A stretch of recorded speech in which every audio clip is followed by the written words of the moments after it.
famille de serres bioclimatiques. Les serres dites légères, serres tunnels ou serres multichapelles, ou les serres 3 murs, dites serres en dur. Les différents modèles vont répondre aux besoins des agriculteurs pour leur production. Est-ce qu'il s'agit de production de plants, de production de maraîchage ou horticole? Aux besoins climatiques, de température, les conditions d'enneigement ou de vent, mais également à leurs contraintes financières. Les serres en dur sont 5 fois plus chères que les serres légères. Et également par rapport au temps disponible de l'agriculteur pour mettre en œuvre la serre bioclimatique et ses capacités aussi dans l'autoconstruction. Plusieurs raisons. Déjà parce qu'on n'est pas vraiment en zone de haute montagne, mais on est quand même dans une zone où on va avoir des gelées tardives et puis des gelées précoces. Donc c'était déjà pour pallier ces problèmes de gelées tardives et précoces et donc augmenter la saison de culture. Et puis c'était aussi parce qu'on a envie d'être autonome au maximum sur la ferme. Donc pour nous ça avait du sens de faire nos propres plants. Et donc là maintenant c'est comme ça qu'on utilise la serre. On commence à faire les plants à partir du mois de février, qu'on vend en partie sur le marché et puis qu'on garde pour nous également pour l'activité de maraîchage. On avait une problématique de consommation de fioul très importante. Il s'agit d'une serre chauffée avec une consigne de plus 8 degrés parce qu'on a un certain nombre de plantes tropicales, de plantes d'intérieur. Et donc on avait une forte consommation de fioul liée notamment à une mauvaise isolation et des vitres cassées. Et donc après une visite de la serre bioclimatique de Villelord, j'ai proposé ici de passer sur un système bioclimatique et puis ça prenait tout son sens du point de vue écologique et du point de vue pédagogique. Montrer à nos apprenants qui sont sur le campus ces systèmes économes et autonomes.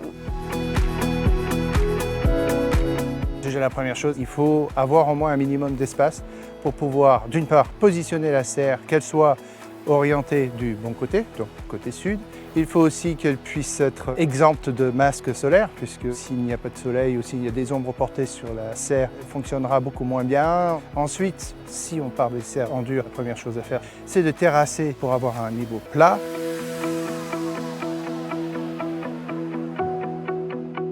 On a le choix sur des structures qui soient soit en bois, ou des structures en métal. Ça, c'est pour les serres en dur. Après, pour les serres légères, c'est des arceaux métalliques qui sont déjà mis en place et aussi des serres multichapelles qui peuvent être soit en bâche plastique ou en verre. Les plus courantes, notamment dans les serres légères, c'est soit des bidons, soit des fûts d'eau. Donc on rajoute de l'eau à l'intérieur. Ou on peut aussi, notamment dans les serres en dur, prévoir des murs en pierre, des murs en briques, des murs en parpaing. Tout ça, c'est l'intérêt de la serre bioclimatique par rapport à une serre classique, c'est justement cet apport de masse thermique qui, elle, va pouvoir homogénéiser la température durant la journée et notamment la restituer la nuit lorsqu'on a besoin de chaleur. Alors nous, on a décidé d'isoler avec de la laine de mouton parce que ici, en fait, on est dans un pays d'élevage, donc il y a énormément de moutons et la plupart des éleveurs brûlent leur laine puisqu'elle n'est plus du tout valorisée actuellement, alors que c'est un isolant qui est hyper performant. On a mis à peu près 50 cm. On a isolé entièrement la serre, donc les 4 parois de la serre sont isolées et on a un système d'écran thermique en toiture. Il va falloir gérer la température et l'hygrométrie des serres. Donc, que ce soit des serres en dur ou des serres légères, il va falloir prévoir des ouvertures pour justement laisser échapper la chaleur quand il y a un excédent de soleil et également pour l'hygrométrie, c'est-à-dire quand on a trop d'humidité à l'intérieur, il faut pouvoir éliminer cette humidité. C'est une serre particulière qui a ses contraintes d'absence de personnel et d'absence d'apprenants aussi, l'été et pendant les vacances scolaires.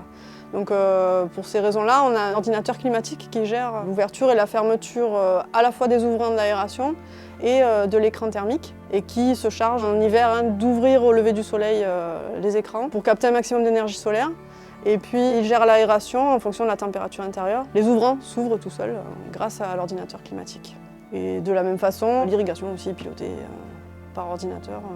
On vérifie juste que les automatismes fonctionnent. On a une porte de chaque côté. Donc généralement le matin on ouvre les portes en été assez tôt et puis après on a donc les systèmes de vérins hydrauliques qui sont réglés à peu près pour s'ouvrir à 20 degrés. Dès que la température arrive à 20 degrés, il s'ouvre tout seul et puis le soir il se ferme tout seul. Donc après, ça suffit pas, il faut quand même ouvrir les portes pour avoir une bonne circulation d'air. Quand c'est vraiment nuageux, généralement, on laisse fermer ou on ouvre que les portes. Et puis l'hiver, généralement, voilà, pareil, on laisse à peu près tout fermé, sauf quand vraiment c'est ensoleillé, là, on va ouvrir les portes.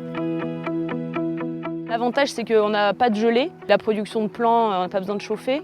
Donc tout est fait dans la serre sans avoir besoin de table chauffante ni quoi que ce soit, juste avec l'énergie solaire ça suffit. Et puis l'été, on pourrait penser que justement l'été, même en ouvrant, on monte à 50 degrés, comme parfois dans les serres tunnels, on a beaucoup de problèmes de surchauffe.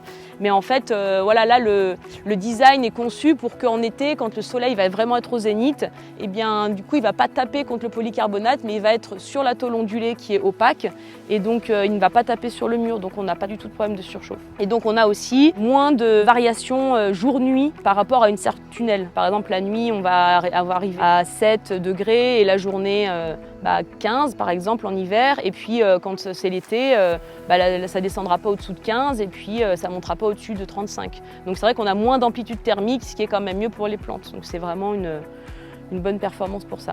Quand j'ai proposé le projet et quand on avait cette problématique de consommation, on était à 4000 litres de fuel en moyenne sur la période hivernale. Et donc on a démarré par rénover les écrans thermiques, ajouter l'isolation. On est tombé à 1500 litres la première année avec cette isolation. Et puis l'année dernière, on a mis la masse thermique dans la serre. Et là, on est tombé à 630 litres avec la masse thermique. Donc on a encore réduit de moitié la consommation de fuel.